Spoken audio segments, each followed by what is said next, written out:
the speed governance that by the law is a requirement. And you find this has been precipitated by competition, by the players in the industry who have illegally joined the business. We have wishes, we have NOAs, we have which are illegally operating and taking away business from matatus. And what recommendation would have here is we need these illegal players in the industry to be eradicated.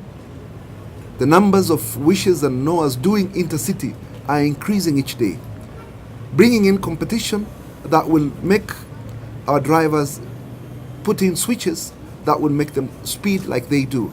The NOAs, their speed limit is 100. Matatus are 80. So you can imagine a difference of 20 speed is quite enormous. And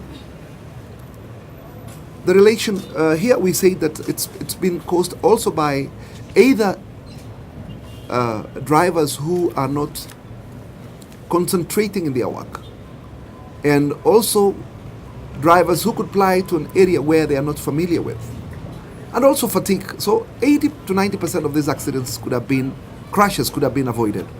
Now, we also need everybody to play a role in ensuring that they arrive at their destinations alive. We want to tell passengers, it should not be that you get into a car and assume that you could get to your destination in one piece. In many cases, we've seen that very many people have lost their lives. But if today we play the role by ensuring that the driver adheres to the rules and regulations and even the law itself, then they could have arrived at their destinations in one piece. Why should a driver do 120 while you're watching, because the speedometer is showing that this man is doing much speed? We have a problem also, a culture where Kenyans want to get to their destinations very fast, not knowing that a crash can occur. So we must inform passengers that they have a role to play, of ensuring that they are belted, of ensuring that they are not excess passengers, of ensuring that if a vehicle is driven in a manner that could cause an accident or a crash, they should probably tell the driver to stop and they disembark. And this can help us in reducing this road carnage. Now, we also want to say SACCOs, everybody has failed. SACCOs do not inspect their vehicles anymore, especially those who are doing night, because a vehicle travels in the day and comes back in the night. Without, when it gets to the other destination, passengers board without necessarily checking the mechanism whether there could be a problem with the vehicle. So we want to tell SACCOs to take up the responsibility, ensure that the vehicle is inspected before it embarks on a journey. Or the other issue is about our traffic policemen. I would say the monies that they're collecting is blood money, because they allow all this to happen. They allow vehicles which are not licensed to carry passengers. They allow even excess passengers, vehicles with excess passengers, to be driven within the area where they are manning. And what we see and what we understand is that theirs is just to collect money. So it's very important that we need Kenyans to be patriotic. When they see a policeman collecting money, they should come out and ask the person. When you are 14 in a vehicle, or when you are 20, or when you are 50, why should one person take bribe while you are watching and think it's normal? It's abnormal, because the reason why this money could have been given out is that maybe the vehicle is defective.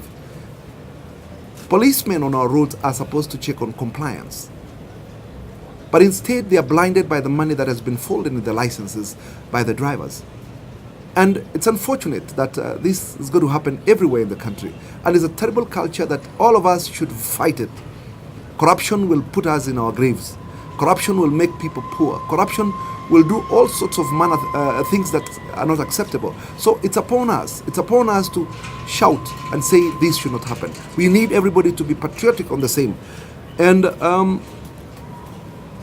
finally, before you ask me questions, is that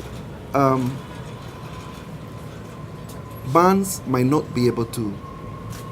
We've had accidents in the day. We've had accidents in the night. We have engaged the ministry in a way that we believe that they will have to extend the time. We don't want to be like we are at war with them.